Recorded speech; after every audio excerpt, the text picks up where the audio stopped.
Welcome back to round 2 of this 2 vs 2 tournament battle between Neymar and Josh the Great from the AH clan against Bobby and Landon, the Slavic Dream Team calling themselves Big Daddy. Let's see who's the Big Daddy in this battle. We see a pretty interesting combination, Pontus and Lusitani versus Averni and Caucus, and let's see how this goes. I think this battle is quite this battle factions are more equal than the last battle because in 2 vs 2 Saba and Numidia, due to the less space provided by 2v2 than a 1v1, the faction advantage lied in the hands of Bobby and Landon. This time it's Averni versus Lusitani and Pontus versus Caucus. Interesting because I put Averni above Lusitani and Pontus over Caucus. So we see how this goes. The last battle was quite decisive. Although, Party and Amina could have turned that battle around. But let's see how this one goes. If my PC would just be kind enough to load the battle. Finally.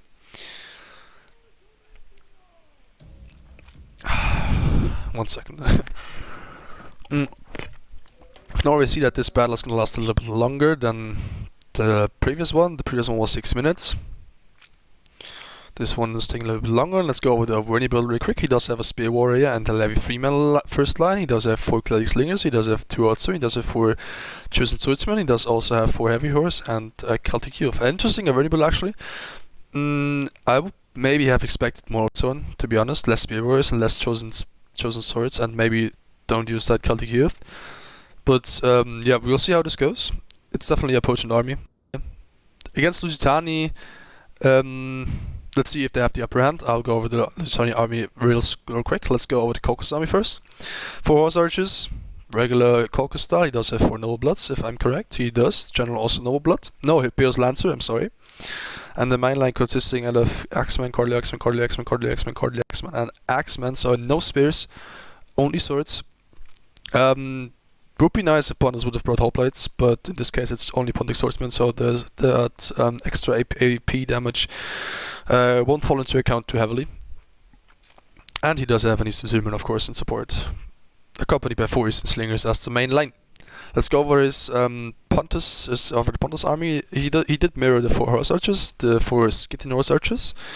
They're better than the regular Horse Archers. They are cheaper and they do have a higher missile damage. I also think they are faster, but... Oh no, actually the Horse Archers are faster. Okay, interesting. Very light versus light. Pontus does have the Pontic Royal Cavalry as general. He does have 4 heavy cavalry, I think 4 Cappadocians, yes, 4 Cappadocians. And he does have a line consisting of 2 mercenary warriors and 4 Pontic Swordsmen, accompanied by 1 Bronze Shield Pikeman. Yeah, I know what those Bronze Shield Pikemen are gonna do, but we'll see how this goes.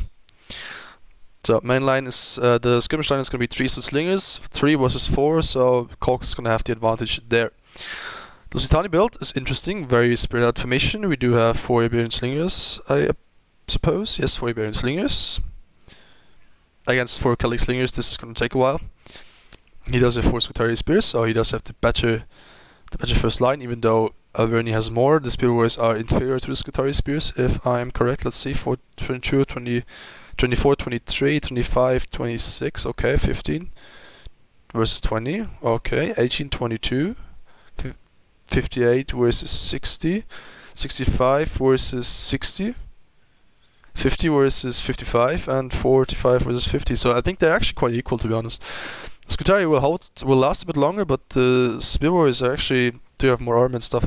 Let's go over the rest of the build. We do have 4 Veteran Shield Warriors, we do have 2 Resistant Nobles, and we do have 4 Scutari Cavalry.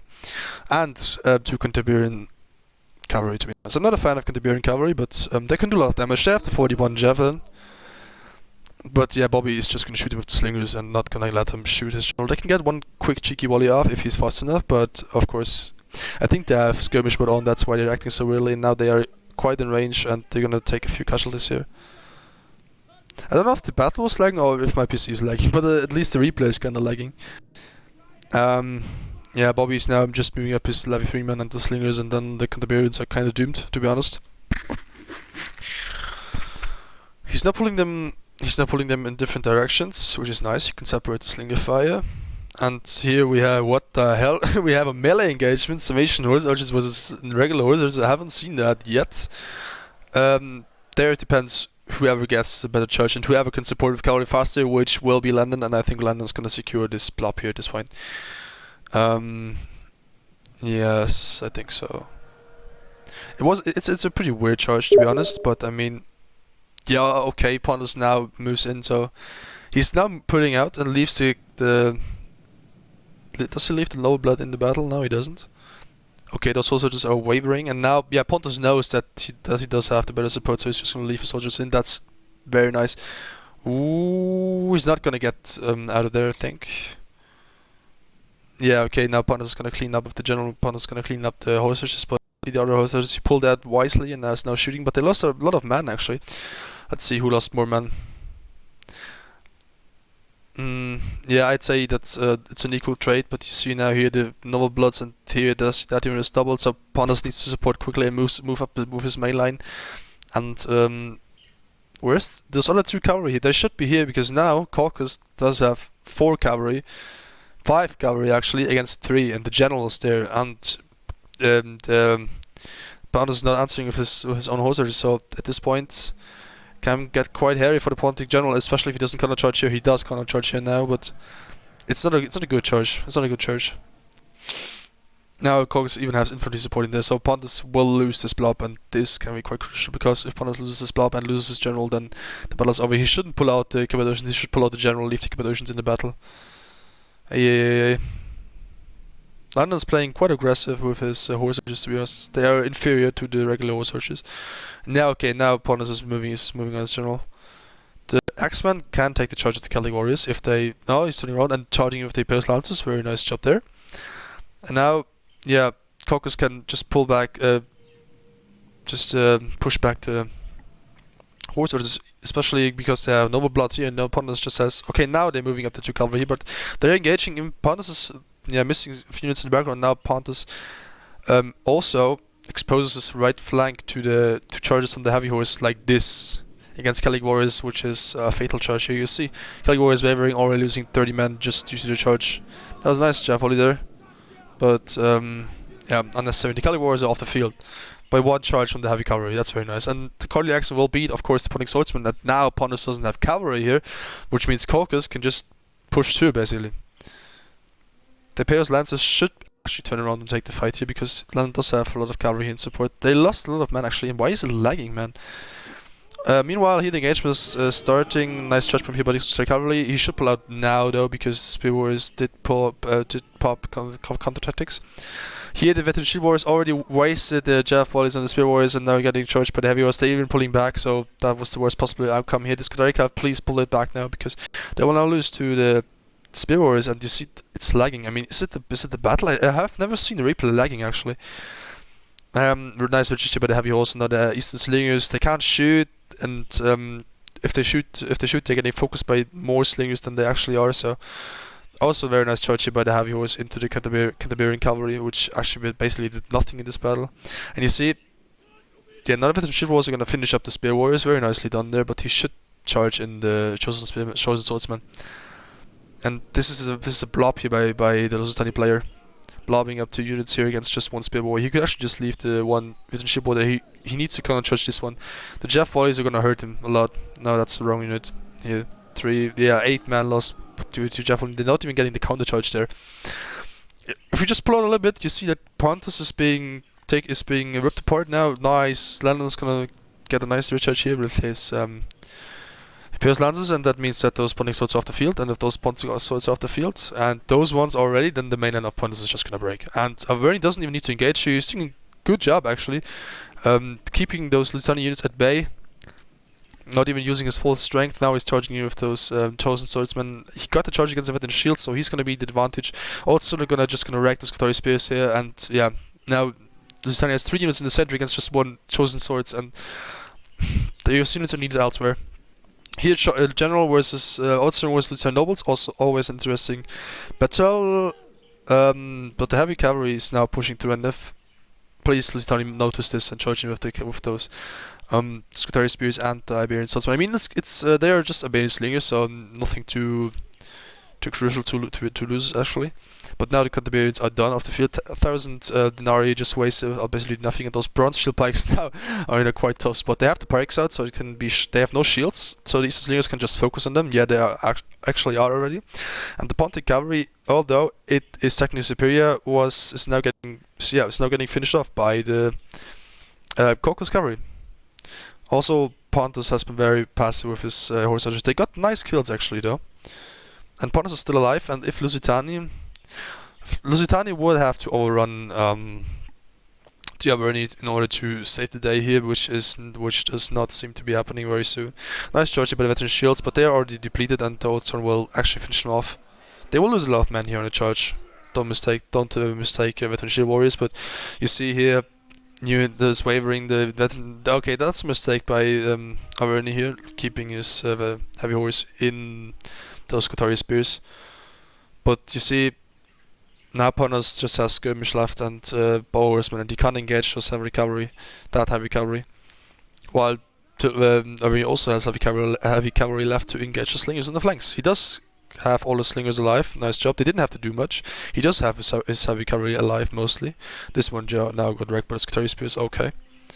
Let's see how the main line goes. Those chosen swords, of course, are now dying, but they can keep those Lusitanian nobles at bay for a long time, and they expose their flank, their back actually to those slingers. And now the slingers can just focus fire down the Lusitanian nobles. Nice job there by Averni, and Oathsworn will now they will just wreck everything that Lusitania has on this flank, including those Iberian swords, of course.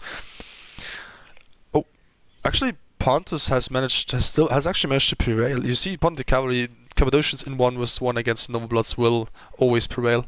They're basically the same unit, just with better stats. The Bronze Shield Pikes, I mean, they can't do anything nice while he's there.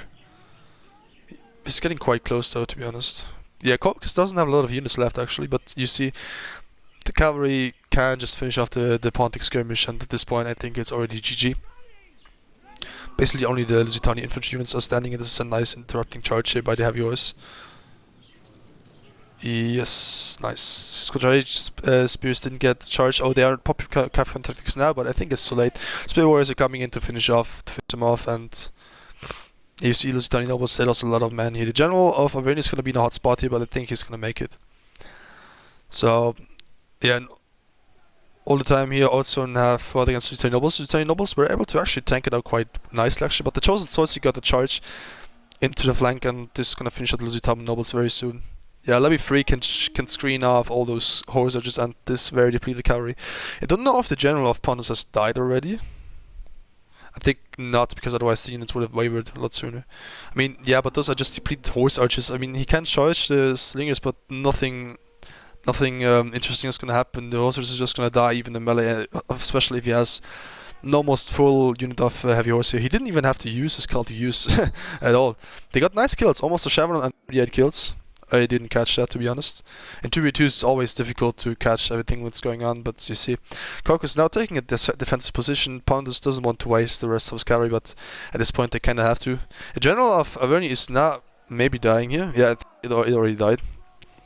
Yeah, Bobby can actually just activate Capcom tactics, I mean headhunt, just to piss Lusitania off. Oh, they're also not even wavering. The Lusitania nobles are wavering. This is a very close battle between elite units. You see the high morale here, 71 and 71. They're getting shot from both angles. The Lusitania nobles actually breaking first due to the army losses. You see here. Also, General of Lusitania, who actually did a nice job, double chevron here, is now breaking army losses, depleted, and there you go. The second victory there for Bobby and London, which means that they take this best of 3 series 2-0, and they get their full 3 points. Remember, I may have forgot to say that. If you win a battle 2-1, then you get 2 points. The winner gets 2 points, and the loser gets 1 point, which is quite fair actually. But if you win 2-0, you get all 3 points. And you see here, this battle was quite decisive, I must say. Apart from the Lusitania nobles and infantry, basically no kills. The cavalry was basically wasted. I think that they don't even have 50 kills altogether. I mean, if you count it all together, Qatari have 680, so basically 700, so around 2,800 denarii plus 1,000 for those 2 Canterburyan cavalry, so almost 4,000 denarii wasted for just 50 kills, which is basically what those Celtic youths have. Yeah, so this was this was not well played by Pontus and Lusitania. I mean, it's still quite early in this tourney stage, so you see they can still improve. I think it was the first series ever played, if I'm not mistaken. But yes, anyway, quite convincing victory here by Kokis and Diaverni. And that means that they take the series 2-0. I hope you guys enjoyed the battle, and we will see you next one, and let's play.